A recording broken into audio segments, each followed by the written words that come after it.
ஜோதி அருட்பெரும் ஜோதி தனிப்பெருங்கருணை அருட்பெரும் ஜோதி. ஆன்மநேய ஒருமைப்பாட்டு உரிமை என்ற தலைப்பிலே அடியேன் பேசி இறுதியிலே 4 தலைப்புகளையும் ஒருங்கிணைக்க நான் முற்படுகின்றேன். இந்த தலைப்பானது மிக மிக மிக சன்மார்க்க யுகத்தில் முக்கியமானது என்பதை நீங்கள் தெளிவுபடுத்திக் கொள்ள வேண்டும். சுத்த சன்மார்க்கத்தின் முக்கிய லட்சியம் என்று வள்ளற் பெருமான் திருவாக்கினாலே சொன்னது. சுத்த சன்மார்க்கம் என்ற தன்னுடைய மார்க்கத்தினுடைய லட்சியம் எது என்றால் ஆன்ம நேய ஒருமைப்பாட்டு உரிமை. இவ்வளவு பெரிய நீண்ட தொடரில் 5 சொல்லாட்சிகள் இருப்பதை நீங்கள் பார்க்க வேண்டும். ஆன்மா, நேயம், ஒருமை, பாடு, உரிமை, இந்த 5 சொல்லாட்சிகள் இந்த நீண்ட தொடரிலே இருப்பதை நீங்கள் மீண்டும் கவனத்திற்கு கொண்டு ஒவ்வொன்றையும் நாம் சிந்தித்தால்தான் இதனுடைய தொடர்ச்சியான ஒரு லட்சியம் நமக்கு புரியும். இதை நான் ஒரு கட்டுரையாக ஏறக்குறைய ஒரு 12 பக்கத்தில் எழுதி பத்திரிகைகளை வந்திருக்கிறது. உங்களுக்கெல்லாம் அது ஏறக்குறைய ஒரு 10 ஆண்டுகளுக்கு முன்பாக இந்த கட்டுரை வெளிவந்தது. மலேசியாவிலும் இந்த கட்டுரையை வெளிப்படுத்தியிருக்கின்றோம். எதற்காக இதை நான் சொல்லுகிறேன் என்றால், இந்த தலைப்பிலே பேசுவதற்கு குறைந்தது 3 மணி நேரம் வேண்டும். ஆனால் இங்கே எனக்கு 8 மணிக்கெல்லாம் முடிச்சணும்னு சொல்லியிருக்கிறாங்க. அதனால் நான் எவ்வளவு வேகமாக செய்திகளை தாண்டி போகணும்னு பார்க்கும் பொழுது வருத்தமா இருக்கு. ஒரு முறை சேலத்திலே எடப்பாடியிலே எனக்கு இந்த தலைப்பிலே பேச கொடுத்தார்கள். முன்னுரை தொடங்கி கொஞ்சம் தான் அது நேரமாயிடுச்சு. அதற்கடுத்து மீண்டும் அவர்களே ஒரு மாதத்தில் கொடுத்து 3 மணி நேரம் கொடுத்து என்னை பேச வைத்தார்கள். முழுமையாக பேசினேன். இந்த தலைப்பு அப்படிப்பட்டது. விரிவான தலைப்பில் பேச வேண்டிய செய்தி இது. ஆன்மா என்பதற்கு உங்களுக்கு எல்லாருக்கும் தெரியும். சன்மார்க்க மையன்பர்கள் அல்லவா? ஆன்மாவை பற்றி நாம் தெரிந்து கொள்ளாமல் இருந்திருக்க முடியாது. ஆன்மா எங்கே இருக்கிறது என்று கேட்டாலும் எல்லோருக்கும் தெரியும். இந்த ஆன்மாவை பற்றி வள்ளற் பெருமான் சொல்லுவது என்ன? மிக சுருக்கமாக, ரத்தனர் சுருக்கமாக பெருமான் சொல்லுவதை நீங்கள் உன்னிப்பாக கவனிக்க வேண்டும். ஆன்மா, நான் என்று சொல்லக்கூடியது ஆன்மா. சிற்றணு வடிவினன். 1,00,000 கோடி 1,00,000 கூறுகளாக ஒரு ரோமத்தினுடைய ஒரு மிகச்சிறிய ஒரு மயிர்த்துகளை 1,00,000 கூறுகளாக நீங்க போட்டீங்கன்னா அந்த 1,00,000 கூறுல ஒன்னு எடுத்தீங்கன்னா எவ்வளவு சின்னதா இருக்குமோ அவ்வளவு சிறியது ஆன்மா. இந்த ஆன்மாவனுடைய பிரகாசம் எவ்வளவு தெரியுமா? கோடி சூரியன் சேர்ந்தால் எவ்வளவு பிரகாசம் இருக்குமோ அவ்வளவு பிரகாசம் இந்த ஆன்மாக்களுக்கு உண்டு. கோடி சூரிய பிரகாசம்.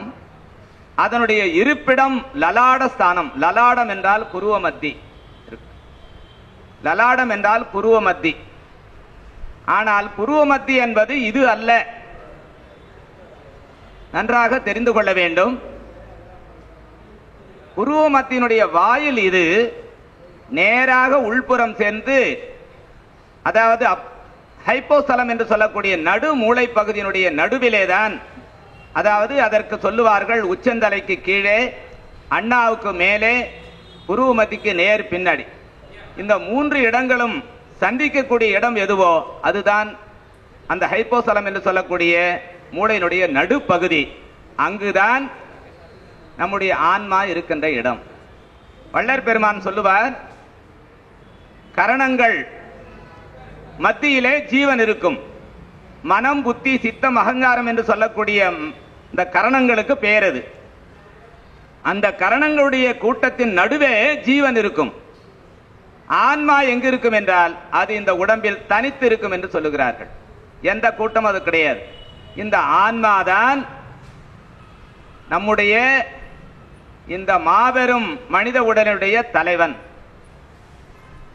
இந்த ஆன்மா இருக்கின்ற இடம் லலாடஸ்தானம். அதனுடைய பிரகாசம் கோடி சூரிய பிரகாசம். மிக மிக மிக சிறிய அணு வடிவு. அதற்கடுத்து என்ன என்றால் தயவே அதனுடைய குணம். இயற்கையாகவே தயவினுடைய கூறுபாடுதான் அந்த ஆன்மாவினுடைய இயல்பு. இந்த 4 இயல்பும் மிக சுருக்கமாக வள்ளற் பெருமான் எழுதியிருக்கிறார்கள்.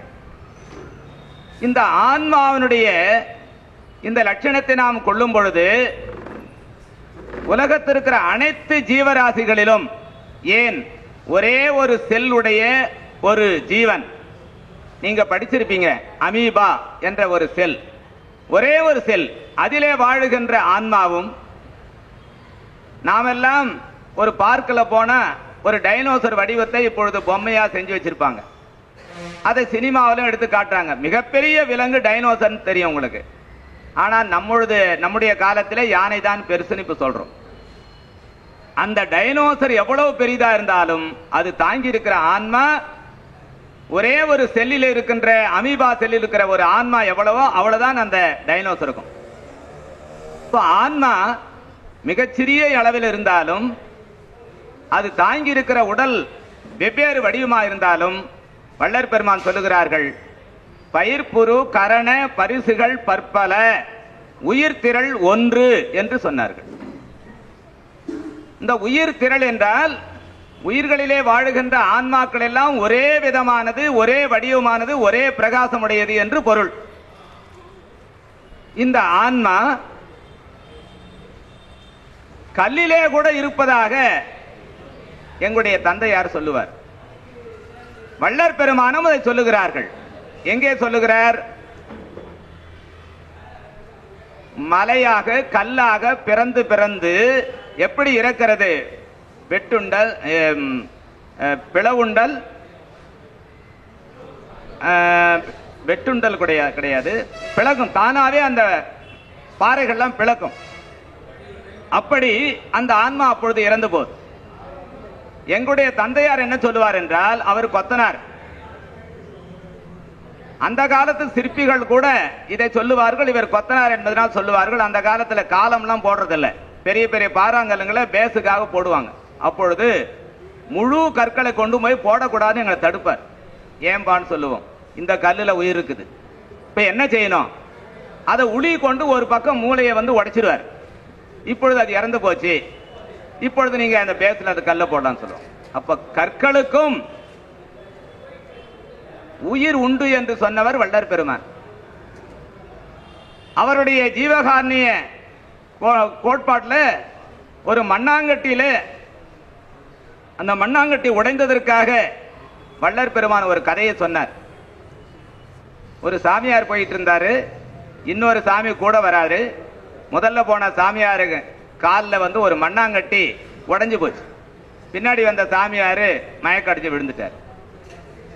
என்ன காரணம்னு எழுந்து இவர் கேட்டார். ஒன்றும் இல்லை, அந்த மண்ணாங்கட்டி இறைவனுடைய அருளால அது எவ்வளவு உருண்டியா ஒரு வடிவமாக இருந்தது, உங்களுடைய கால் பட்டு அதை சிதைஞ்சு போச்சு. அதை நினைக்கும் பொழுது என்னுடைய துன்பம் தாங்க முடியாமல் எனக்கு உணர்ச்சி வசப்பட்டு நான் மயக்கமடைந்தேன் என்று சொன்னார். ஜீவகாரணத்தினுடைய எல்லை எப்படி இருக்கிறது பார்த்தீர்களா? அப்படி ஓர் உயிர் தாவரம் என்று சொல்லக்கூடிய அந்த தாவர வர்க்கத்துக்கு முன் வடிவமாக இருக்கக்கூடியது பாறைகள். அது கூட உயிர் என்று வள்ளற் பெருமான் ஏற்றுக்கொள்வதனாலதான் இந்த ஜீவகாருண்யத்தினுடைய அடிப்படையை நாம் புரிந்து கொள்ள வேண்டும் என்பதற்காகத்தான் வள்ளற் பெருமான் இந்த மண்ணாங்கட்டி கதையும் சொல்லியிருக்கிறாங்க. இப்பொழுது நாம் புரிந்து கொள்வது என்ன என்றால், இந்த ஆன்மாக்கள் அனைத்தும் திருவருள் சக்தியால தேகபோக புவன போகங்களை அனுபவிக்கின்றது. உலகம் தோன்றிய நாட்கொண்டு இந்த ஆன்மாக்கள் எல்லாம் தேகங்கள் தாங்குகின்றது. இந்த தேகங்கள் தாங்குகின்ற போது தேகங்கள் வெவ்வேறாக இருந்தாலும் அதில் உள்ள ஆன்மா ஒரே நிலையில், ஒரே வடிவில், ஒரே பிரகாச வடிவில் இருக்கிறது. இதை நாம் கருத்தில் கொண்டால் ஆன்மநேயம் நாம் ஏன் காட்ட வேண்டும் என்பது புரிந்து கொள்ளும். நாம் மனிதருக்கு மனிதன் நேயம் காட்டுகிறோம், ஜீவநேயம். அதனால்தான் இதுக்கு ஜீவ ஒழுக்கம்னு சொன்னார் வள்ளற் பெருமான். மனிதர்களுக்குள்ளே ஆண் பெண் இந்த இரண்டு பாகுபாடு இருக்கிறது. தேசம், நாடு, இவைகளெல்லாம் எவ்வளோ தூரத்திலே இருக்கிறோம். வெவ்வேறு மொழிகள் பேசுகிறோம், வெவ்வேறு இன பேதங்களாக பிரிந்திருக்கிறோம், நிறத்தினாலும் மொழியினாலும் பலவேறு வேறுபாடுகளை கொண்டிருந்தாலும் அனைவரையும் சமமாக பாவிக்க வேண்டும் என்று வள்ளற் பெருமான் சொன்னது மனித நேயம், அதுதான் ஜீவ ஒழுக்கம். அதையும் கடந்து ஆன்ம ஒழுக்கம் சொல்லுகிறாரே, அந்த ஆன்ம ஒழுக்கத்தை பார்க்க வேண்டும். நீங்கள் எறும்பு முதல் யானை ஈராக என்று சொன்னார். எறும்பை சின்ன வடிவமாகவும் யானையை பெரிய வடிவமாகவும் சொல்றார். இதற்கு முந்தைய காலத்தில் இருந்த விஷயத்தான் நான் சொன்னேன். ஆதலால் இந்த பாகுபாடு என்பது ஆன்ம அளவில் இல்லாததனாலே வள்ளற் பெருமான் ஆன்ம நேயத்தை இங்கு வலியுறுத்துகிறார். ஆன்மாக்கள் எப்படி என்று நாம் தெரிந்து கொண்ட பிறகு அதனிடம் காட்டுகின்ற அன்பு இருக்கிறதே, அதுக்கு நேயம் என்று பொருள். இந்த நேயம் மனித நேயமாக இப்பொழுது வளர்ந்து கொண்டு வருகிறது. அந்த மனித நேயம் கூட தேய்ந்து அழிந்து போய்விடுமோ என்று பெரியவர்கள் எல்லாம் கவலைப்பட்டுக் கொண்டிருக்கிற நேரம் இது.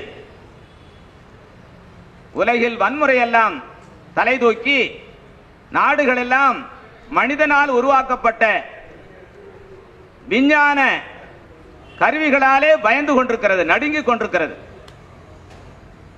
காரணம் என்ன? காரணம் நேயம் இல்லாத காரணம். என்ன நேயம்? மனித நேயம் கூட இல்லை. மற்ற உயிர்களை காட்டிலும் மனித நேயம் இந்த நாட்டிலே இருக்கிறது என்றால் இப்பொழுது அது குறைந்து போய்விட்டது. காரணம் என்ன? வள்ளற் பெருமான் சொல்லுகிறார்கள், ஜீவகாருண்ய ஒழுக்கம் என்கின்ற நல்லொழுக்கம் இல்லாதபடியால் புல்லொழுக்கங்களே அதிகமாக இந்த நாட்டில் விளைகின்றன. புல்லொழுக்கம் பாருங்க, ஜீவகாருண்ய ஒழுக்கத்தில் நல்லொழுக்கத்திற்கு எதிர்ப்பதமாக புல்லொழுக்கம் என்று சொல்லுகிறார். புல்லுன்னா அற்பமானதுன்னு அர்த்தம், வேற ஒண்ணு இல்லை, கொஞ்சம். இந்த புல்லொழுக்கங்கள் நாட்டில் விளைவதற்கு காரணம் ஜீவகாருண்யம் என்கின்ற இந்த நேயம் இல்லாதது என்று சொல்லுகிறார். இப்பொழுது நாம் ஆன்மாவை பார்த்தோம். ஆன்மாக்களுக்கு இடையே நேயம் காட்டுகின்றதுக்கு ஆன்ம நேயம் என்று பொருள். வள்ளலார் ஆன்ம நேயத்தை எப்படி வலியுறுத்துகிறார் என்பதை நீங்கள் பார்த்தீங்கன்னா, இப்படி நம்மால் நடக்க முடியுமான்னு நீங்க கேட்பீங்க. என்ன சொல்றாரு? ஒரு தேள், ஒரு விஷ ஜந்து, ஒரு பாம்பு, ஒரு விஷ ஜந்து, கொடிய பூச்சிகள் விஷ ஜந்து தான். இவைகள் தீண்டினால் கொட்டினால் நாம் உயிர் இழந்து விடுவோம், சந்தேகம் இல்லை. ஆனாலும் அதன் உள்ளே இருப்பது யார்? நம்மை போன்ற சகோதர ஆன்மா. ஆதலால் துஷ்ட ஜீவர்களிடத்தும் சிறிது பயத்தினால் வரும் துன்பத்தை செய்யலாமே தவிர கொலையினால் வரும் துன்பத்தை செய்யவே கூடாதுன்னு சொல்றாங்க. நாம இத எந்த அளவில் நாம கடைபிடிக்கிறோம் கொஞ்சம் நெஞ்ச தொட்டு பாருங்க. ஒரு சின்ன பூரா வந்துச்சுன்னா கூட வீடே அமக்களப்பட்டு போயிடும். நம்முடைய சகோதரிகள் தொடப்பு கட்டை எடு, செருப்பை எடு, இதை எடு, அதை எடுன்னு எடுத்து ஊரை வந்து கூட்டிடுவாங்க. அடியனுக்கு பல சம்பவங்கள் நேர்ந்திருக்கிறது. நல்ல பாம்புகள் எல்லாம் பிடிச்சு விட்டிருக்கிறேன் நான். நீங்க நம்புவீங்களா? திருவள்ளுவர் சொல்லுகிறார், கொல்லான் புலாலை மறுத்தானே கைகூப்பி எல்லா உயிரும் தொழும் என்று. நல்ல பாம்பை யாராவது பிடிக்க முடியுமா? அடியேன் ஒருவனே ஒரே கையில 2 கொம்புகளை பிடித்து அது அப்படியே படம் எடுத்துக்கிட்டு இருக்கு. 2 பக்கம் 2 கொம்புகளை பிடிச்சு அப்படியே பண்ணா அப்படியே கொம்பு சுத்தி அப்படியே தூக்கிட்டு போய் ஒரு வேலையில விட்டுட்டு வந்த. காரணம், நம்மை அது தீங்கு செய்யாது. ஏன்? வள்ளலாருடைய வார்த்தை, ஜீவகாருண்ய ஒழுக்கமுடைய சம்சாரிகளுக்கு ஊழ்வகையினாலும் அஜாக்கிரதினாலும் சத்தியமாக எந்த ஆபத்தும் வராது சொல்லியிருக்கிறார்.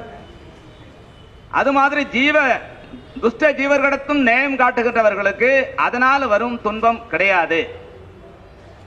நாம தப்பி தவறி அதை தெரியாம மிதிச்சுட்டா கூட நம்மளை கடிக்காது. அதனால்தான் திருவள்ளுவர் அப்படி சொன்னார். அவைகளெல்லாம் கையெடுத்து கும்பிடுமா, தெரியாம பண்ணாலும் நம்முடைய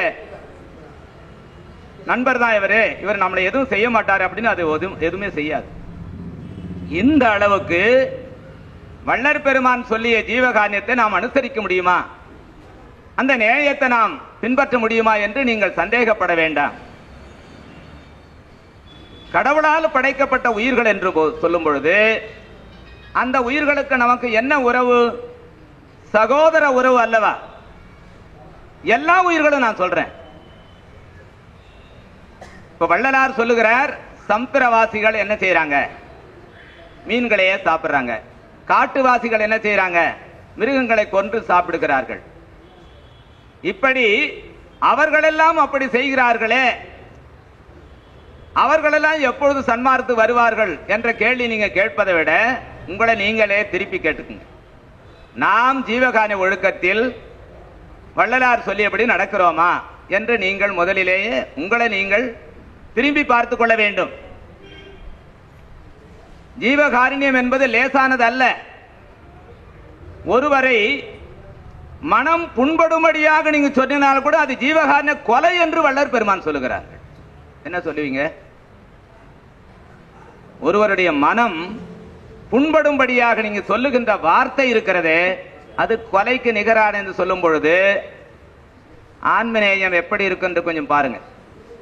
அதுல காலம் தாழ்த்தாது எல்லா உயிரையும் தன்னுயிரை போல பார்க்கின்ற குணத்தை நாம் வருவித்துக் கொள்ளுதல் வேண்டும். வள்ளலாருடைய வார்த்தை. காலம் தாழ்த்தாது, எதுவும் தாட மாட்டாங்க. அப்படி என்றால் என்ன அர்த்தம்? தாழ்த்தல் என்றால் நம்ம கால தாமதம்னு பேர். வள்ளலாருடைய சன்மார்க்க நெறியில இந்த காலம் தாழ்த்துதலே கிடையவே கிடையாது. விரைந்து விரைந்து அடைந்திடுமே. கடிதம் எழுதுற பாங்கு பாத்தீங்கன்னா கூட உங்களுக்கு தெரியும். கடைசியில கடிதத்தினுடைய கடைசியில ஜரூர் ஜரூர் என்ற வார்த்தை பயன்படுத்துவார் வள்ளல் பெருமான். என்ன சொல்றாரு பாருங்க, மற்ற அறிவோம் என சிறிது தாழ்த்திருப்பீரானால் அப்புறம் பார்த்துக்கலாம் அப்படின்னு நீங்க கொஞ்சம் தாழ்த்தினாங்களோட சாவு வந்துடும் சொல்றார், எச்சரிக்கை பண்றார். மற்ற அறிவோம் என சிறிது தாழ்த்திருப்பீரானால் மரணம் எனும் பெரும் பாவி வந்திடுமே. அந்தோ அதை சற்றும் அதை நும்மாலே தடுக்க முடியாது. உங்களால் தடுக்கவே முடியாது. ஏன்னா நீ தாமதம். அதனால்தான் தாமதம் எனும் பாவின்னு வள்ளல் பெருமான் அதுக்கு விளக்கம் கொடுக்கிறார். தாமதமாம் பாவின்னு சொன்னார். அந்த பாவி எல்லாம் நாம் பிடிச்சிட்டு இருக்கிறோம். எனக்கு ஐயா சொன்னாரு, கூட்டம் 6 மணிக்கு நடக்கும், நான் ஒரு 5 மணிக்கு வந்துடலாமான்னு. வேண்டாம் வேண்டாம், நீங்க 6 மணிக்கு வந்தா போதுன்னாரு. நான் அதை நினைச்சிட்டு லேட்டா கிளம்புனா என்ன ஆகிறது? நான் காலதாமதமா வரவனே கிடையாது. அதனால 5 மணிக்கே வந்துகிட்டு அந்த பார்க்கில் போய் உட்காரலாமான்னு நினைச்சிட்டு அப்படியே நடந்துட்டே போனா இவங்க 2 பேரும் வந்தாங்க. அவங்க கூட வந்துட்டு 5:30 மணிக்கெல்லாம் அவங்க வந்து உட்காந்து. இப்போ காலதாமதம் என்பது நம்முடைய எண்ணத்தில் செயல்பாடுகளில் இருக்கவே கூடாது.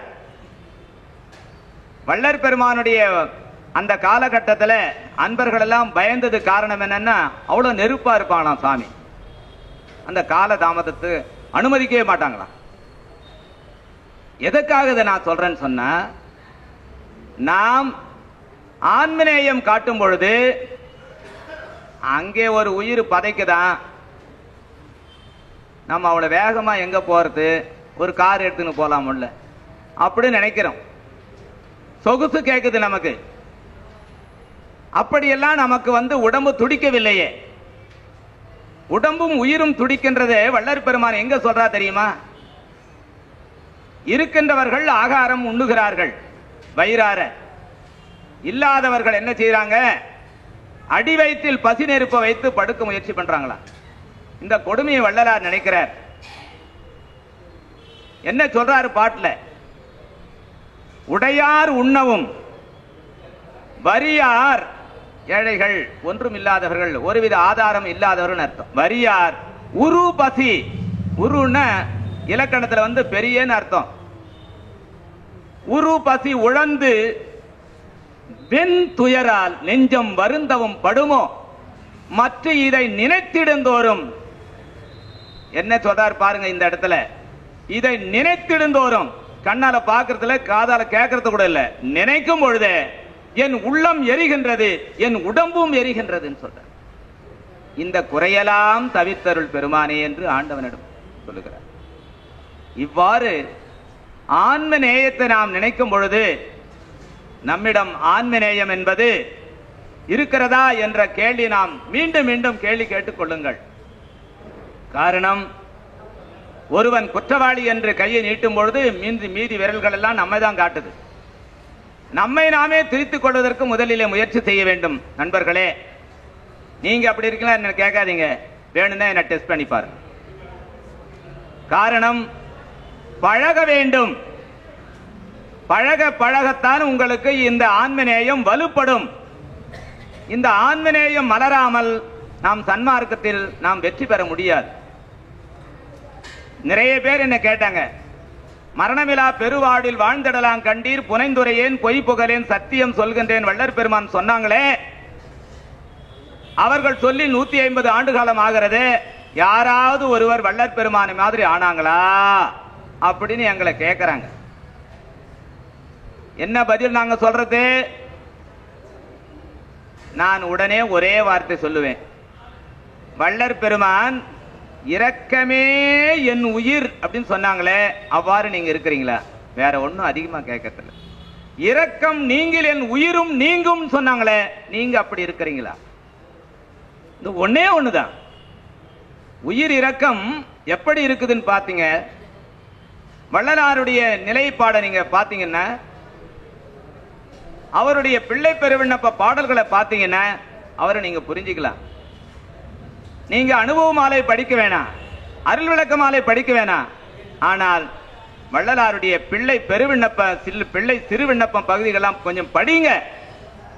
வள்ளற் பெருமானை பற்றி புரிஞ்சு கொள்ளுங்க. அந்த உயிர் இரக்கம் எப்படின்னு தெரிஞ்சுக்குங்க. வள்ளலார் சென்னையிலே வாழுகிறார். சென்னையிலே வாழும் பொழுது அவர் எப்படி இருந்தார் என்று நீங்கள் பார்த்தீங்கன்னா, சின்ன வயசு பருவம். வீட்டுக்கு போனா நம்முடைய அண்ணன் கோச்சி பாருன்றதுக்காக பார்க்கா சுத்திக்கிட்டு இருக்கிறார். பகல் மட்டும் அப்படி இல்ல, இரவும் அப்படியே. பாடல்கள் சொல்லுது, தோட்டங்கள் தோறும் நன்னினேன். பகல்ல மட்டும் இல்ல, இரவும் அப்படியே. அந்த குழந்தை எப்படி அந்த பிஞ்சு உள்ள இருந்திருக்கும் கொஞ்சம் நினைச்சு பாருங்களேன். அது மட்டுமல்ல, சென்னை வாழ் அந்த காலத்துல எல்லாம் ஆடம்பரமாகவும் சொகுசாக வாழ்ந்து பணத்திலே அதிகமா இருக்கக்கூடியங்க. தேட்டை என்றால் செல்வம், இன்னொரு பொருள் தேட்டை என்றால் ஏமாற்றுதல். இங்கே தேட்டிலே மிகுந்த சென்னையில் இருந்தால் என்று எதை குறிப்பிடுகிறார் என்றால், ஏமாற்று நிறைந்த சென்னை அப்படின்னு அது பொருளை கொள்ளக்கூடாது. தேட்டிலே மிகுந்தன்னா இங்க பணத்திலே சொகுசிலே இருக்கின்ற அந்த மக்களை பார்த்து வள்ளற் பெருமான் என்ன செய்யறாரு, தேட்டிலே மிகுந்த சென்னையில் இருந்தால் சிலுகுறும்.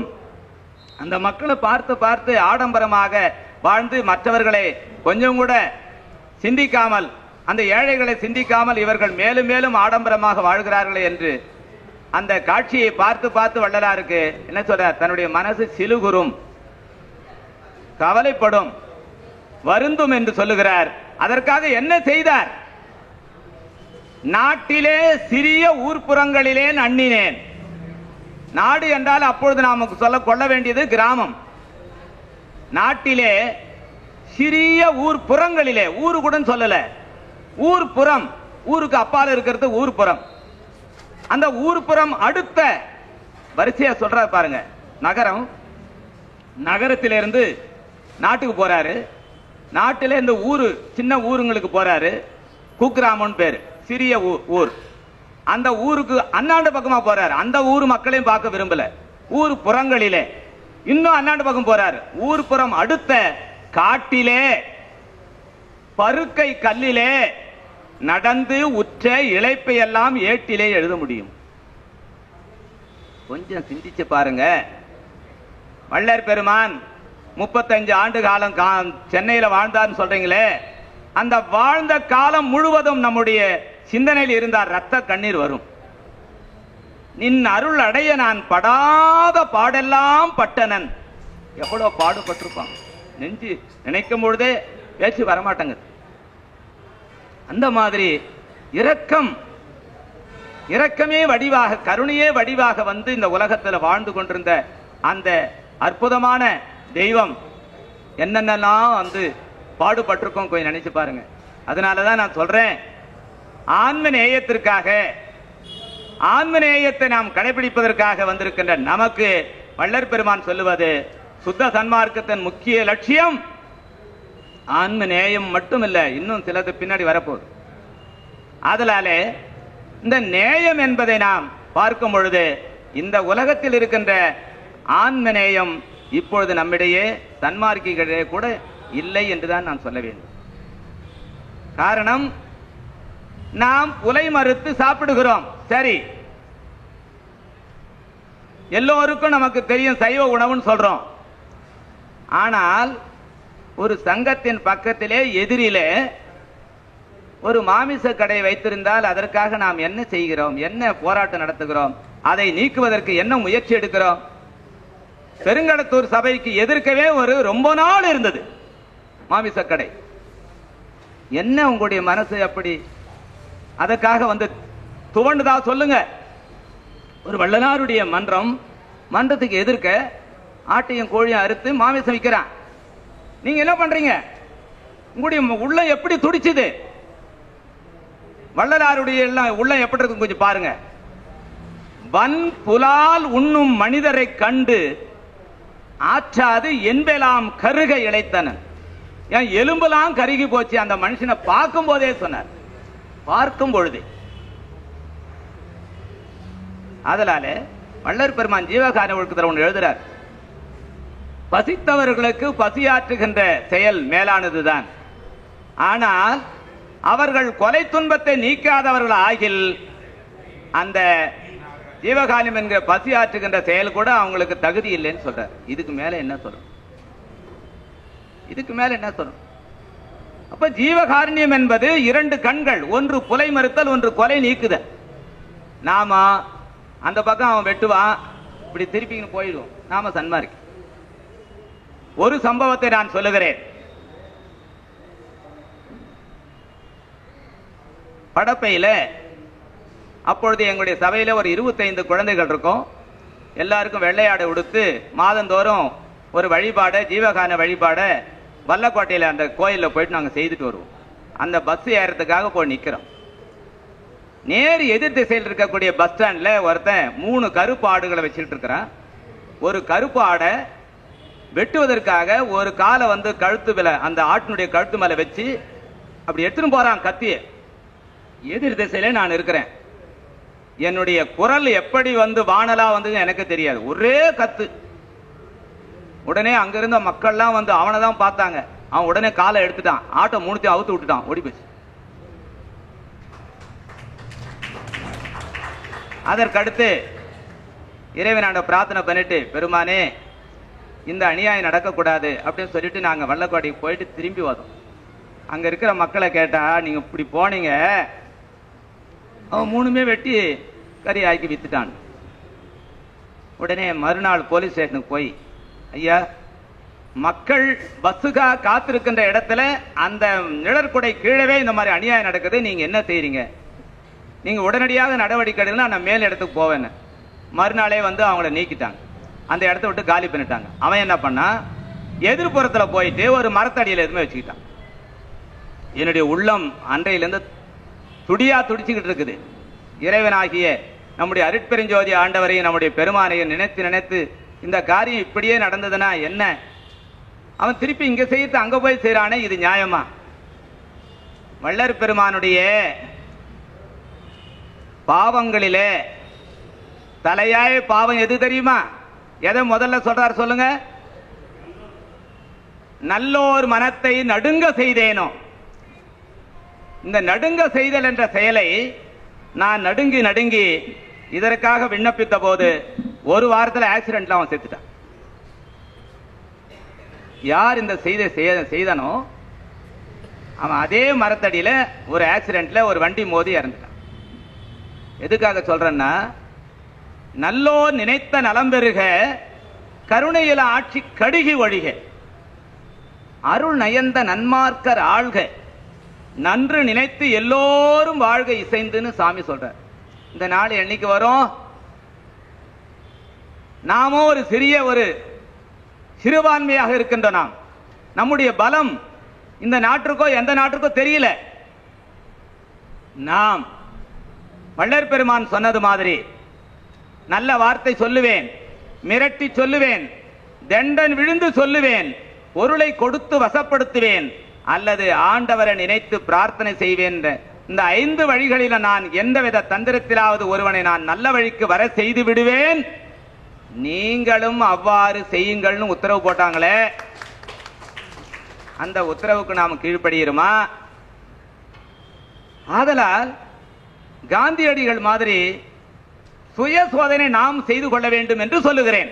வேற ஒண்ணும் இல்லை. இன்றைய தினத்திலிருந்து நாம் மற்றவர்களுக்கு உபதேசம் செய்வதற்கு முன்பு நம்மை நாம் பரிசோதனை செய்து கொள்ள வேண்டும்.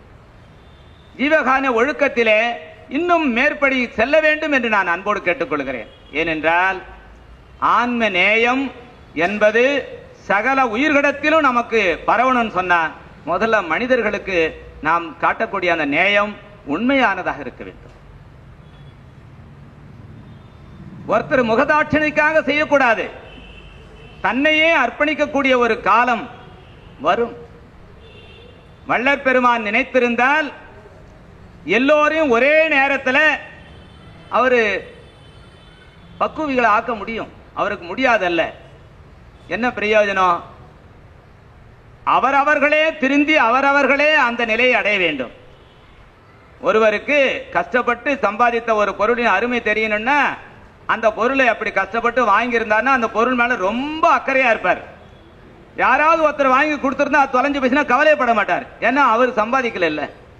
அதுபோல ஆண்டவன் மக்களை உடனடியாக திருத்த வேண்டும் என்று நீங்கள் எண்ணாதீர்கள்.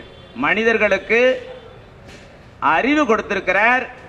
அறிவு துலங்க வேண்டும், அறிவை பயன்படுத்த வேண்டும், அறிவுக்கு அறிவாக இருக்கின்ற ஆண்டவனிடம் பிரார்த்தனை செய்ய வேண்டும்.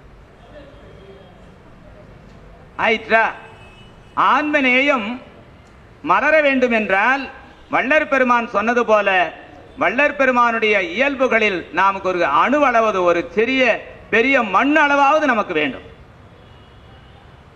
அந்த உயிர் இரக்கம் நமக்கு அதிகமாக இருக்க வேண்டும் என்று சொல்லுகிறேன். நம்முடைய குழந்தைகளை போஷித்து வளர்க்கிறோம்.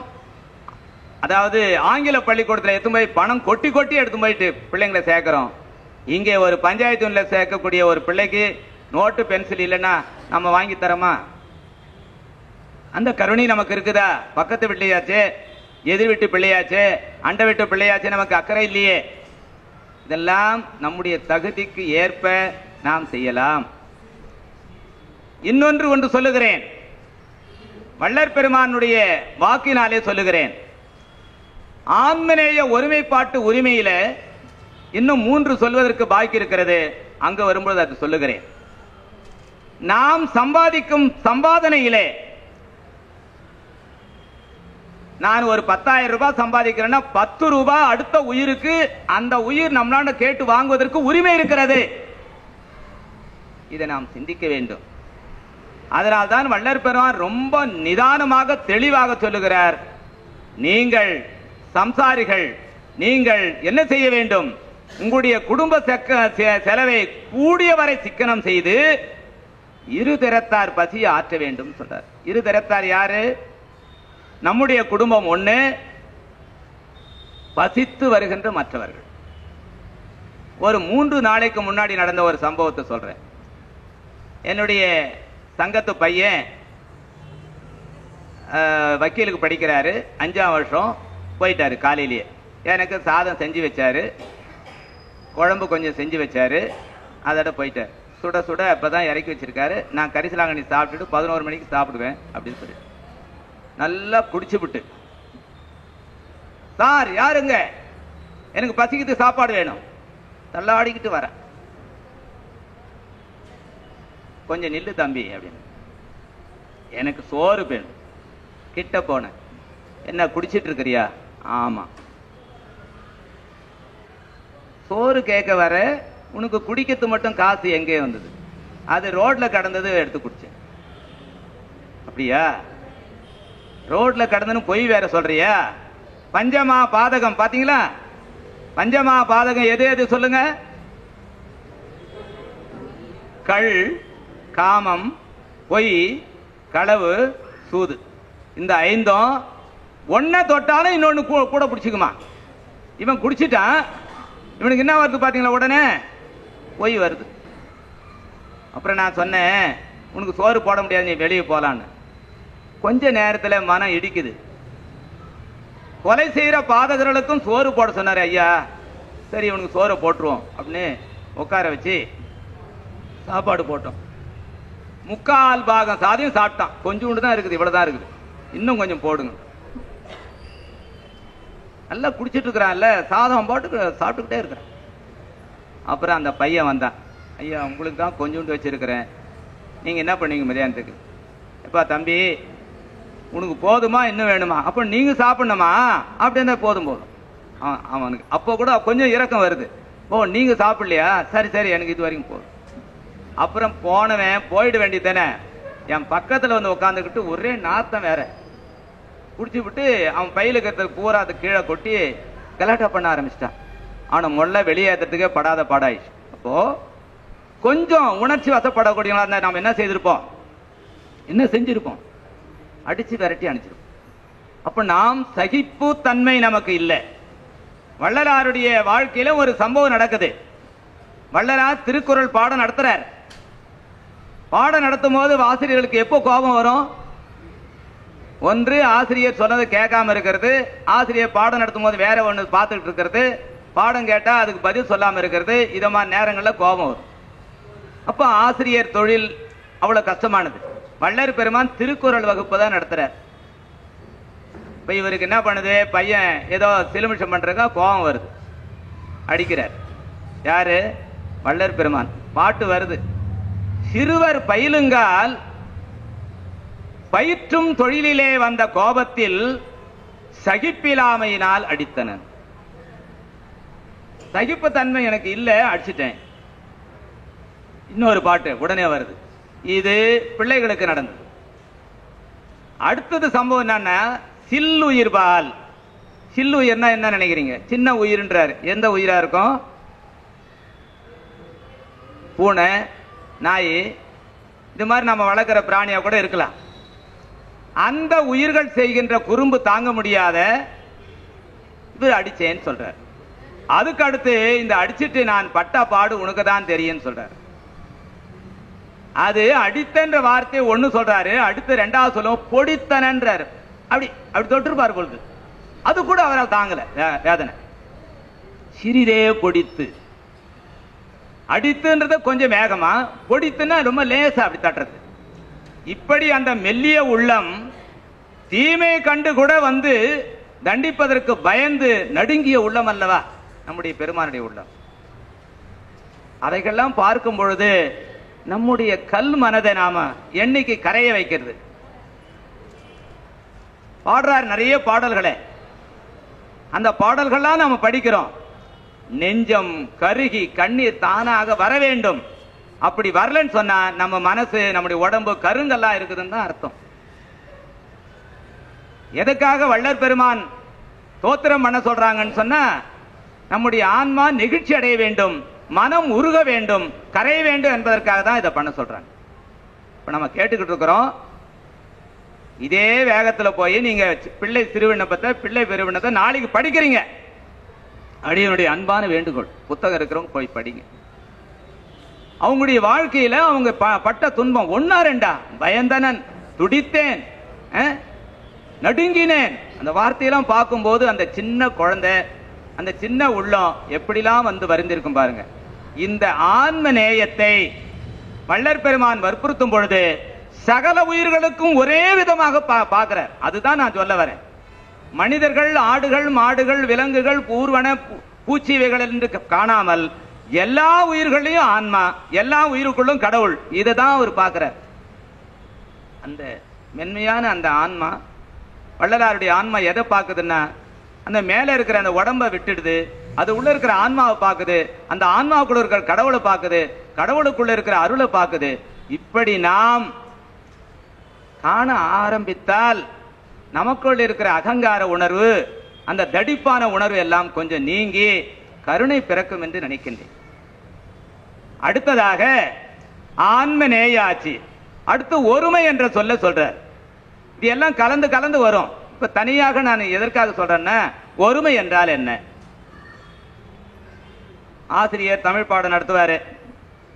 பையா இலக்கணம் எடுத்துக்கண்டிகை என்ன என்ன சார் இலக்கணம்? இன்னைக்கு ஒருமை பன்மை நடத்த போறேன் அப்படின்னு சொல்றார்.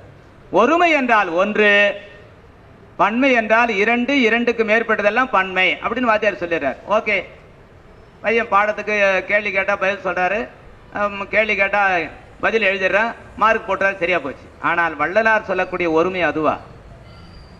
ஒருமையின் உலகெல்லாம் ஓங்குக எனவே ஊதின சின்னங்கள் அப்படின்னு வள்ளலார் சொல்றார்.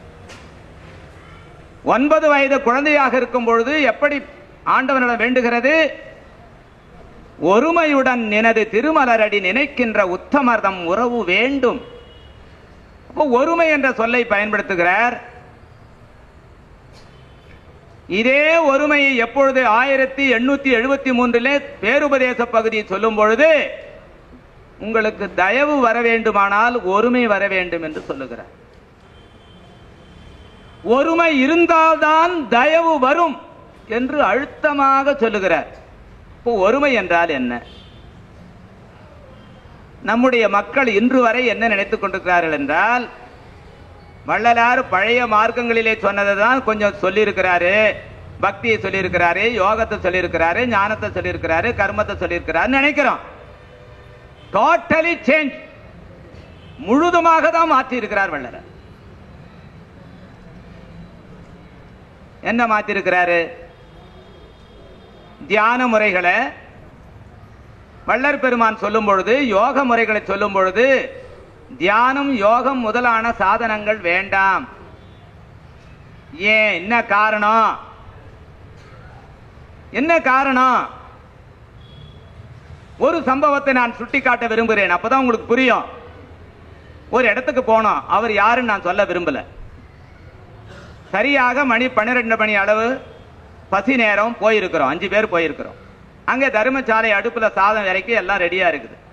தலைவர் வந்து தியானம் பண்ணிக்கிட்டு இருக்கிறார். நாங்க ஐயா நாங்க புறப்படலாம். புறப்படுங்க, சாப்பாடு பசி நேரம், சாமி எழுந்தாதாங்க, சாமி வந்தாதான் சாப்பாடு. அப்படியா? எவ்வளவு நேரம் ஆகும்? அது சொல்ல முடியாது. பார்த்தோம் ஒரு அரை மணி நேரம் கழிச்சு எங்களால் தாங்க முடியாது, புறப்பட்டோம். உடனே சாமியார் எழுந்து வந்தார். ஐயா எங்க போறீங்க? நாங்க புறப்பட்டோம் ஐயா, உங்களுக்காக காத்திருந்தோம், நீங்க இப்பதான் வரீங்க, மணி 1 ஆகுது. உடனே அவங்களை பிடிச்சி ஏசினார். அடா பாவீங்களே, நான் தியானத்திலிருந்து வரத்துக்காக எனக்கு ஏன் வெயிட் பண்ணீங்க? அவங்க பசியோடு இருக்காங்களே, சாப்பாடு போடக்கூடாதா? அவங்க என்ன சொல்றாங்க? சாமி நீங்க என்ன சொல்லுவீங்களோன்றதுக்காக தான் நாங்க காத்திருந்தோம். இப்போ முதலிலே சாமியார் இதுக்கு பயிற்சி கொடுத்துருக்கணும். என்னை பத்தி கவலைப்படாதீங்க, வரவங்களுக்கு நீங்க சாப்பாடு போட்டு அனுப்புங்கன்னு சொல்லி இருக்கணும். அவர் சொல்லல போட்டு நீங்க ஒரு புதிய அனுபவம். இப்ப தியானத்தின் மூலமாக நாம் அமர்ந்து விட்டால் பசித்து வருகின்ற ஏழைகளை பற்றி நமக்கு தெரியாது. ஆண்டவன் கூட 2.5 கலக்கிறதுக்காக நாம் ஒருமையில் இருக்கிறோம். அப்போ பசி துன்பம் நேருகின்ற அந்த ஆன்மாக்களை பார்ப்பதற்கு நமக்கு நேரம் இல்லை, ஏன்னா கண்ணை மூடிக்கிட்டோம். இதற்காக தான் வள்ளற் பெருமான் சொல்றாரு, சதா சிவகலப்பா இருந்தால் மூடம் உண்டாகும் உண்மை.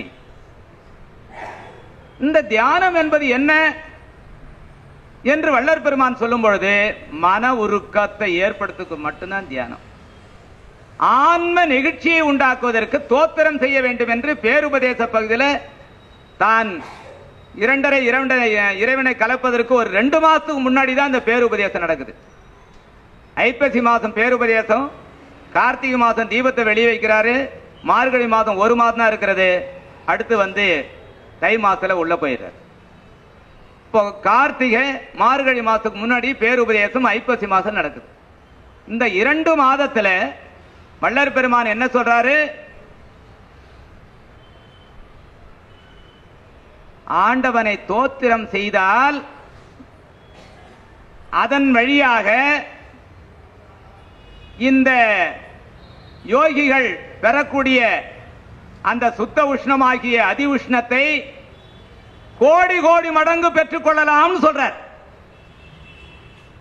ஒரு தியானத்தின் மூலமாக கிடைக்கக்கூடிய அந்த உஷ்ணத்தை காட்டிலும் ஆண்டவரை தோத்திரம் செய்கின்றதிலும் நினைக்கின்றதிலும் இவ்வளவு உஷ்ணம் உண்டாகும் சொல்றாங்க. ஆனால் நாம் என்ன செய்கிறோம்? பழைய நெறிமுறைகளை வைத்து ஆசனங்களை சொல்லிக் கொடுத்து, அதுக்கடுத்து வந்து யோகாசனங்களை சொல்லிக் கொடுத்து, அதுக்கடுத்து வந்து தியான முறைகளை சொல்லிக் கொடுத்து பழைய வழிகளிலேயே பின்பற்றும். இது எதை குறிக்கிறது என்றால், வள்ளலார் எதற்கு முக்கியத்துவம் கொடுக்கிறார் என்றால் ஆன்மாவுக்கு கொடுக்கிறார். ஆன்ம நிகழ்ச்சி வர வேண்டும். மன உருக்கம் என்பது பக்தி. ஆன்மாவுக்கு லாபம் தேட வேண்டியது என்றால் அன்பு.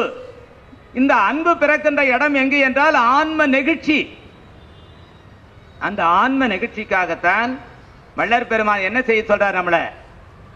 இவ்வாறு நீங்கள் விசாரம் செய்யுங்கள், யாரும் கிடைக்கலனா தனித்திருங்கள், நீங்களே விசாரம் செய்யுங்கள், அல்லது ஆண்டவரத்தை தோத்திரம் செய்யுங்கள், அல்லது இந்த உலகத்தில் இருக்கிற எல்லா ஜீவர்களும் நன்மை அடைய பிரார்த்தனை செய்து கொண்டிருங்கள்.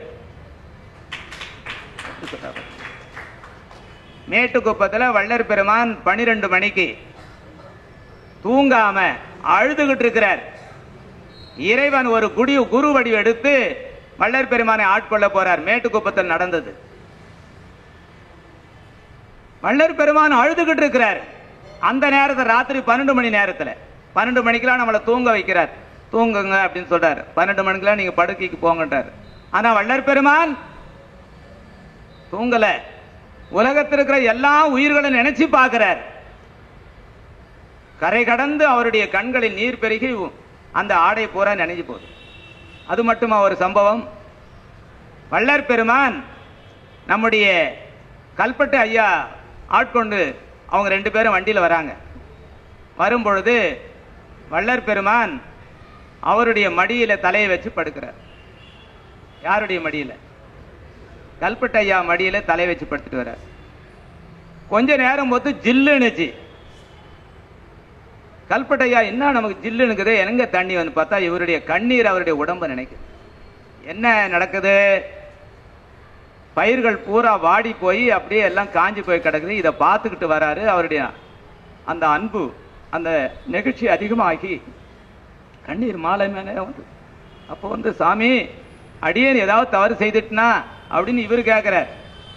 இல்லைங்க ஆனோ, இப்படி பாருங்க ஆனோ, இப்படி பக்கத்தில் பாரு, இப்படி பாருங்க, மழை பெய்யாம இந்த பயிர்கள்லாம் இப்படி வாடுது. அப்போ அந்த மாதிரி நேரத்தை தான் வள்ளலார் வாடிய பயிரை கண்ட போதெல்லாம் வாடினேன்ற அந்த பாடல்கள் இப்படி வந்திருக்கலாம். எதுக்காக சொல்றேன்னா, அந்த மெல்லிய உள்ளம், ஆறுயிர்க்கெல்லாம் நான் அன்பு செயல் வேண்டும் என்று கேட்டுக்கொண்ட அந்த உள்ளம் எப்படி இருந்திருக்கும் என்று சிந்தித்து பாருங்கள். நம்முடைய கல்லாய மனங்களும் கரைய பொன்னொழிதான் வள்ளற் பெருமான் சொல்லுவார். கல்லாய மனங்களும் கரைய என்று சொல்லுவார்கள். அந்த மாதிரி நம்முடைய மனம் கரைந்தா போதாது, ஆன்மாவானது இப்ப பாருங்க, உடலுக்குள்ளே உள்ளுறுப்புகளாக இருக்கின்ற கரணங்கள் மனம், புத்தி, சித்த, அகங்காரம், அதுக்கும் உள்ள ஜீவன், அதுக்கும் உள்ள ஆன்மா, ஆன்மாவுக்குள்ள கடவுள். இதை ஒருபொழுதும் மறக்கவே கூடாது நண்பர்களே. கடவுள் எங்கேயோ ஒரு தனிய கோட்டையில எங்கேயோ ஒரு இடத்துல இருக்கிறார் நினைக்காதீங்க. சத்திய ஞான சபை என் உள் கண்டனன், சபை எனது உளம் என தான் நான் அறிந்தேன் சொல்றார். சபை என்பது, ஞான சபை என்பது என்னுடைய உள்ளமாகிய ஆன்மான்னு சொல்றார். இந்த ஆன்மாவுக்குள்ளதான் ஆண்டவன் நடனம் செய்கின்றார். அதனால் கடவுள் ஆன்ம சகிதமான கடவுள். அப்படிப்பட்ட அந்த கடவுளினுடைய அருளை பெற வேண்டுமானால் எல்லா ஆன்மாக்கள் தோறும் குடியிருக்கக்கூடிய ஆண்டவனை நாம் வழிபட வேண்டும். இதுதான் வள்ளலார் சொன்னது. எல்லா உயிர்களில் இருக்கின்ற ஆன்மாவை நீ காண வேண்டும் என்று சொல்லுகிறார். ஆனா நாம பாம்பை பார்த்தா உடனே என்ன பண்றோம்? அதை தூள் தூளா நசுக்கணும்னு நினைக்கிறோம். இன்னொரு சம்பவத்தை நான் சுட்டிக்காட்ட நினைக்கின்றேன். ஒரு 9 வயதிலே நடந்த சம்பவம் அடியேனுக்கு. நாங்கள் அப்பொழுது பனம்பழம் பொறுக்குவதற்காக இரவில் விடியற்கால செல்லுவது வழக்கம். சென்று ஒரு இடத்திலே நாங்கள் பனம்பழம் பொறுக்கும் பொழுது பனம்பழத்தினுடைய சுற்றுப்புறத்திலே ஒரு பெரிய கருநாக பாம்பு அதை சுற்றி கொண்டிருக்கிறது. பழம் எடுப்பதற்கு பதிலாக கூட ஒரு பெரிய தடி எடுத்துன்னு போவோம். இந்த பழம் எடுக்கிறத விட்டுட்டு இந்த நம்ம போறதுக்குள்ள நம்மளை கடிச்சிடுதுனா என்ன பண்றது? அது பாவம் பனம்பழத்தான தான் இருக்குது. நாங்க தூரம் இருந்து பாக்குறோம், விட்டுட்டு போயிட்டு இருக்கலாம். அந்த சின்ன வயசு புத்தி அப்படி. உடனே அந்த பாம்பை அடிச்சு நீளமா 2 பேர் தோல் மேல போட்டுக்கிட்டு வரோம். நீளமா இப்படி பாம்பு இருக்கு.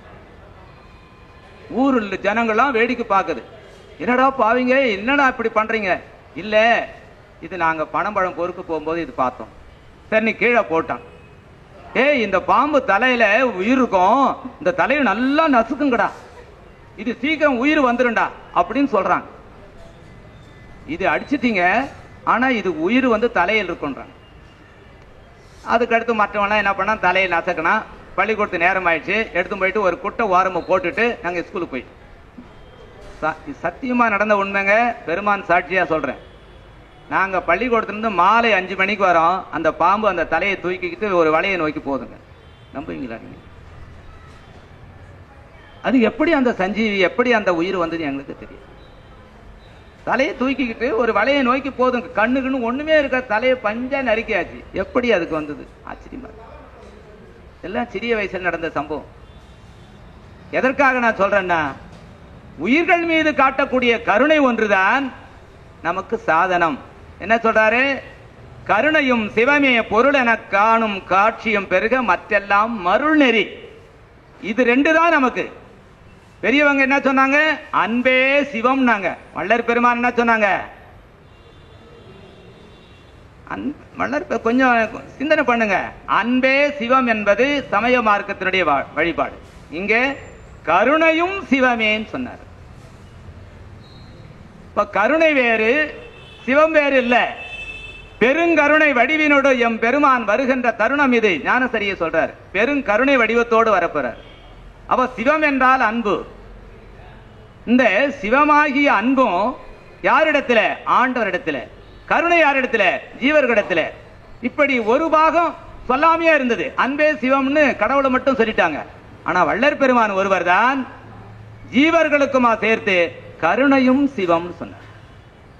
இதுதான் நமக்கு பொருள் சொல்றார். கருணையும் சிவமே பொருள் என காணும் காட்சியும் பெருக மற்றெல்லாம் மருள் நெறின்னு சொன்னார். அதனாலே இந்த ஒருமை என்பது ஆன்மநேயத்தை அடிப்படையாக வைத்து சகல உயிர்களிலும் என்னுடைய இறைவன் இருக்கின்றான் என்று அறிகின்ற அறிவுக்கு என்ன பேரு? ஒருமை. அது மட்டுமல்ல, இன்னொரு இடத்துல ஒருமைக்கு விளக்கம் சொல்றார். உங்களுடைய ஒழுக்கத்துக்கும் உங்களுடைய தயவுக்கும் ஒழுக்கத்திற்கும் ஒத்தவர்கள் யார் இருக்காங்களோ அங்க யாரும் சொல்லாமலே அப்படிப்பட்டவர்கள் அங்க கூடுவாங்கன்னு சொல்றாரு. அதுக்கு ஒருமைன்னு சொல்றாரு. உங்களுடைய அறிவு, உங்களுடைய ஒழுக்கம் இது உங்களுக்கு இருந்ததுன்னா இதனுடைய விளக்கம் என்ன? பாம்பின் கால் பாம்பரியும் சொல்ற மாதிரி அப்படிப்பட்டவர்கள் தானாக வந்து அங்க கூடுவார்கள். அதுக்கு ஒருமை. யாரும் அதுக்கு சொல்லி தர வேண்டியதில்லைன்னு சொல்றாங்க. சரி, அதை இருக்கட்டும்.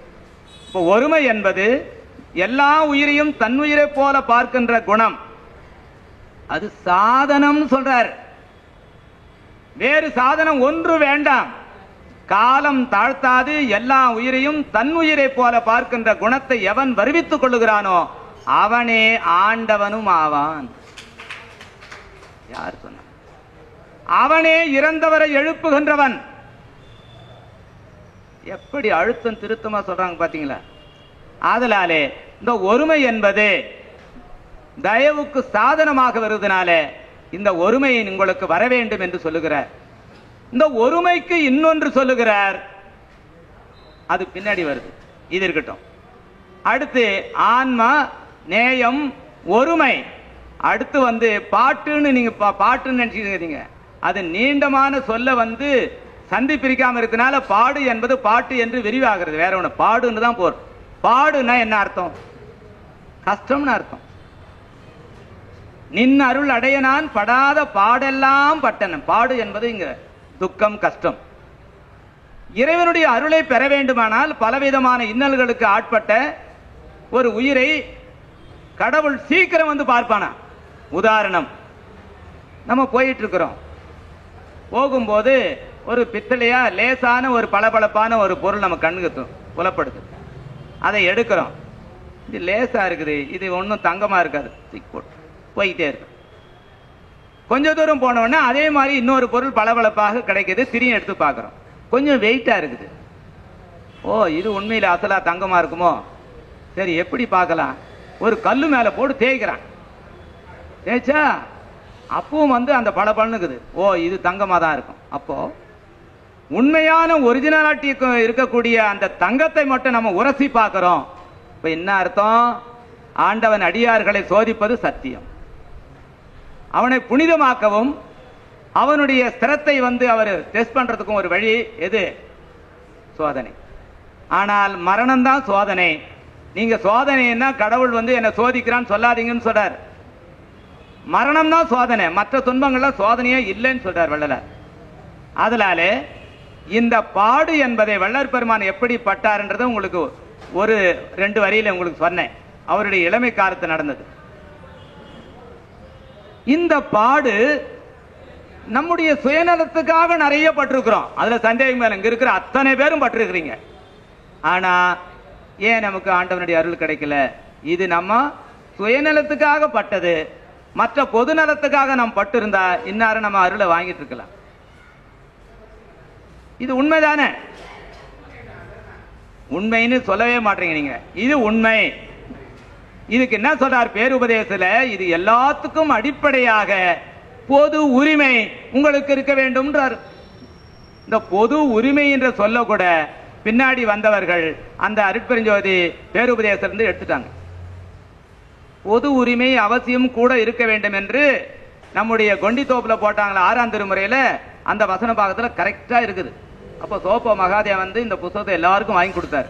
அந்த பேருபதேச பகுதியில இந்த பொது உரிமை என்ற சொல்லு இருக்குது. இப்ப இருக்கிற சொல்லல இல்ல. இங்க எடுத்து பாருங்க, பேருபதேச படிச்சு பாருங்க. பொது உரிமை என்ற சொல்லு இல்ல. அப்போ பொது உரிமை, பொது நோக்கம், பொது உணர்வு இது வேண்டும். எது? ஆண்டவனுடைய திருவருளை பெறுவதற்கு. எங்க சொல்றாரு இது? உளவினால நீ அடைய முடியுமா அப்படின்னு சொல்றாரு. உளவினால ஆண்டவனுடைய அருளை நீங்க பெறலாம். இன்னாது உளவு? அகவல் தான் சொல்லுது. உளவினால் அறிந்தால் ஒழிய மற்ற அளக்கின் அளவினில் அளவாம் அருட்பெருஞ்சோதி. அளவுக்கு அளவா போயிட்டே இருக்கும், அதை அளக்கவே முடியாது, உளவால அறிஞ்சிக்கலாம்னு சொல்ற. அந்த உளவு எது? கேள்விக்கு பதில் வேணும்ல. அதுக்கு கொஞ்சம் முன்னாடி போனீங்கன்னா அங்க இருக்குது. பொது உணரும் போது அலால் பிரித்தே அது எனில் தோன்ற அருட்பெருஞ்சோதி. இப்போ பொது நோக்கம், பொது உரிமை, பொது உணர்வு தான் அந்த உளவு. அந்த பொது நோக்கம் நாம் இல்லாதனால சுயநலத்தினாலே நாம பட்ட பாடலாம் வீணா போச்சு. பொது நலத்துக்காக நீங்க பாடுபட்டிருந்தீங்கன்னா இன்னார நாம் அந்த அருளை பெற்றுக்கலாம் இல்லையா? சத்தியமான உண்மை இது. நாம் கொஞ்சம் அந்த பொது உரிமையை கூட வைத்துக் கொள்ள வேண்டும். பொது உரிமையும் கூட இருக்க வேண்டும் அப்படின்னு நம்ம சொல்றாரு சாமி. லாஸ்ட் வார்த்தை அதுதான். வேறு உபதேசம் முடிக்கும் பொழுது இந்த வார்த்தையை சொல்றாரு. அடுத்தது லாஸ்ட் பாடு முடிஞ்சாச்சு. கடைசியில உரிமை என்று சொல்லுகிறார். இந்த உரிமை தான் மிக மிக மிக அச்சீவ்மெண்ட் நமக்கு கொடுக்கக்கூடியது. என்னுடைய சகோதரன் இவன், இந்த பாம்பு கூட என்னுடைய சகோதரன், இந்த தேளு கூட என்னுடைய சகோதரன் என்ற உரிமை உங்களுக்கு இருந்தால், பாருங்க பேப்பர்லாம் வருது செய்தி, பாம்பும் கீரியும் எங்கேயாவது ரெண்டும் ஒன்னா வாழுமா? புலியும் பசுவும் ஒன்றா ஒரு துறையில தண்ணி குடிக்குமா? வள்ளலார் சொல்றாரு எந்த இடத்துல? ஐயா அவங்களாம் சொல்லுங்க பார்க்கலாம். மனுமுறை கண்ட வாசகத்துல அந்த மனுநீதி சோழனுடைய ஆட்சியில இப்படிலாம் நடந்துதான் பாத்தீங்களா? அப்ப அந்த மனுநீதி சோழன் எல்லா உயிரையும் தன் உயிரை போல பார்த்த காரணத்தினாலதான் தன்னுடைய மகன் என்று கூட பார்க்காமல், என்னுடைய மகன் வேறு இல்லை, இந்த கன்றுக்குட்டி வேறு அல்ல என்ற செய்தியினாலே அவன் தன்னுடைய மகனை, ஒரே மகனை, தவம் பெற்ற மகனை அவன் கொலை செய்வன் துணிந்தான் என்றால் அவனுடைய நீதி நேர்மை எப்படிப்பட்டது என்பதைத்தான் அவர் அதை வசன நூலாக எடுத்துக்கொண்டார். கருணைக்காக எடுத்துக்கொண்டது, மற்ற எல்லாத்தையும் விட்டார். இதிலிருந்து நாம் நினைப்பது என்ன?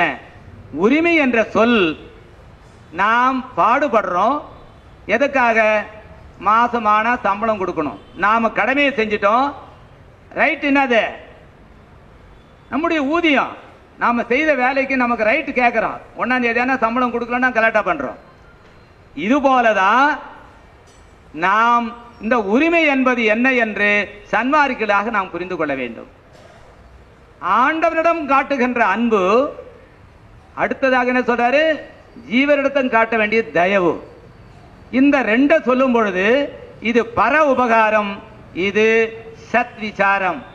பர உபகாரம் என்றால் நம்முடைய உபகாரம், நம்முடைய சுயநலத்தை விட்டு மற்றவர்களுக்காக நாம் தியானிப்பது, மற்றவர்களுக்காக நாம் பாருங்க. வள்ளலார் பாடுறார், பாட்டு எப்படி பாடுறாரு பாருங்க.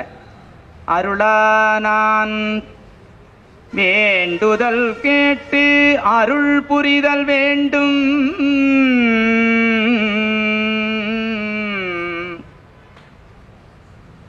அணுத்துணையும் சினம் காமம் அடையாமை வேண்டும்,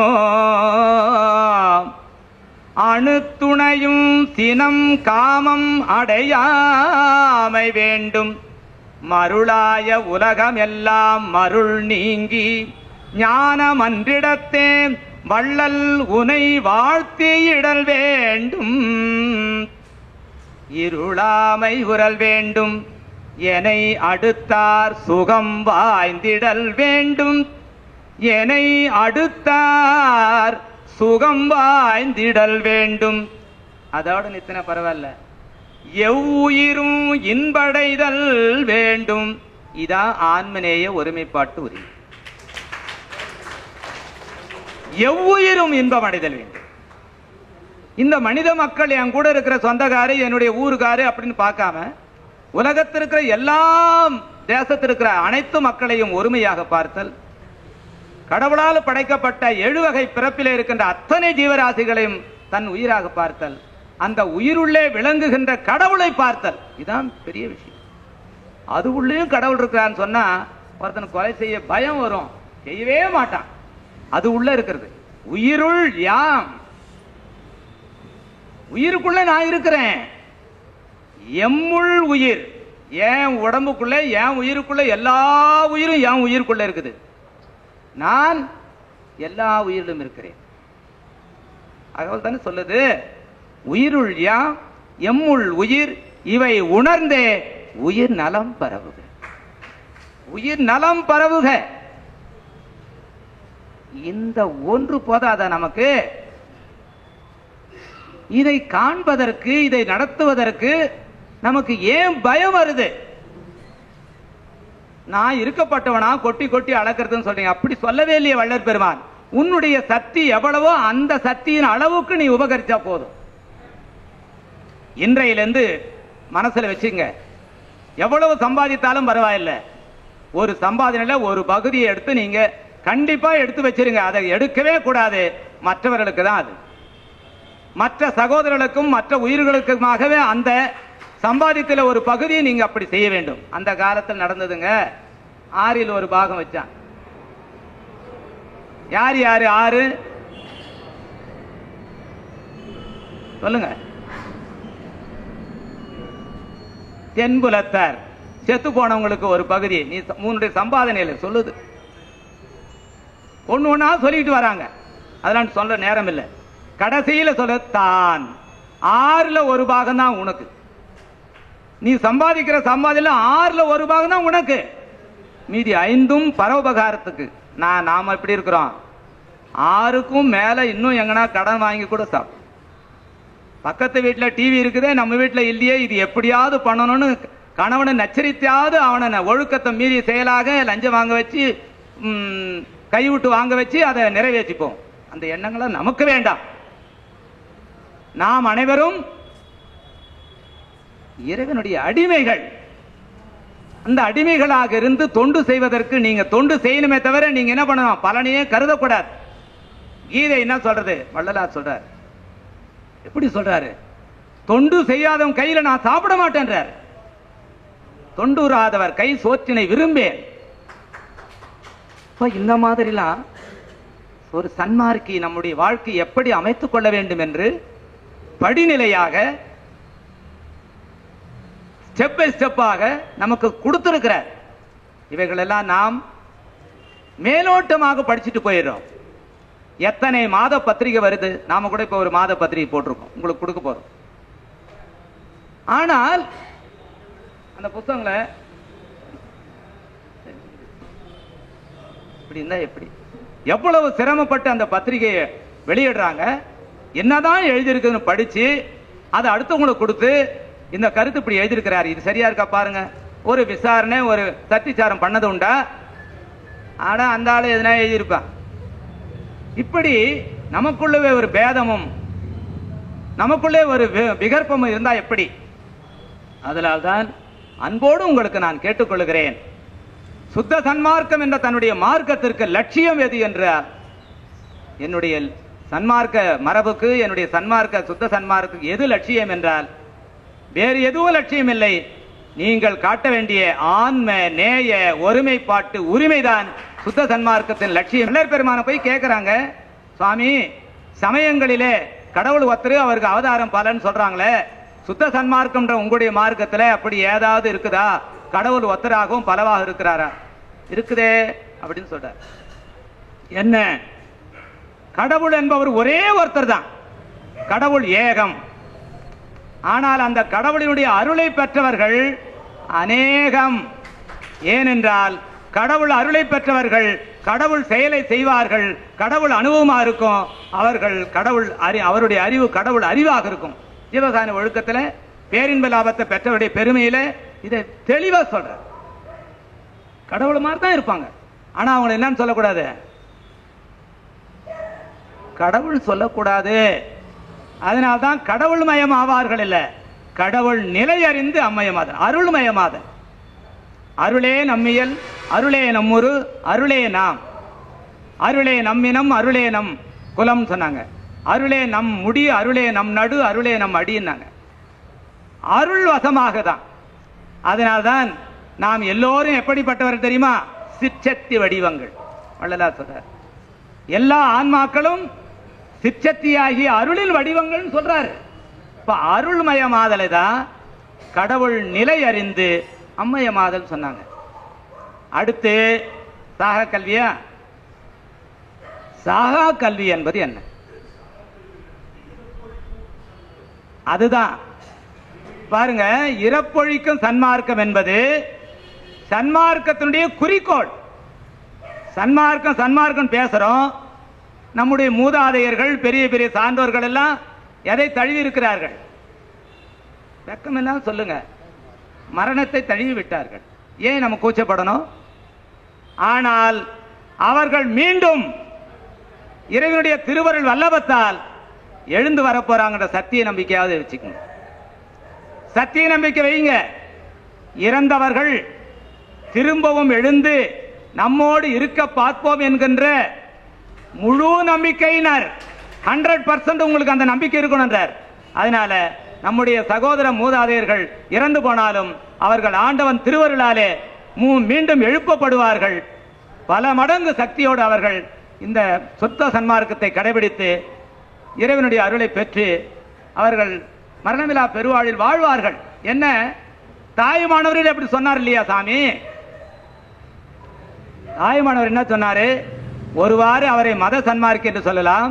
சுத்த சன்மார்க்கம் வழங்கும் காலத்தில் அவர்கள் மீண்டும் பிறப்பெடுத்து சுத்த சன்மார்க்கத்தை கடைபிடித்து அவர்கள் சாத்தியத்தை பெறுவார்கள் சொல்லியிருக்கிறாங்களே. அதனால நீங்கள் அஞ்ச வேண்டாம். வயசாகி போயிடுச்சு, எங்க ஞானப்பா நினைக்கலாம், என்னப்பா என் உடம்பு பத்தி அப்படி ஆயிடுச்சுன்னு. எங்களுடைய தட்சிணாமூர்த்தி ஐயா 89 வயசுனர் அப்படியே அதிர்ச்சி அடைஞ்சிட்டேன். என்னை விட 19 வயசு பெரியவர், ஆனா அவர் என்ன அற்புதமா பாடுறாரு. அப்போ திரைந்து திரைந்து உளுத்தவரும் இளமை அடைந்திடலாம் சொல்றாங்களே, நம்ப கூடாதா சன்மார்க்கி? நம்புங்க, இறந்தவர்கள் எழுந்து வருவாங்கன்னு நம்புங்க.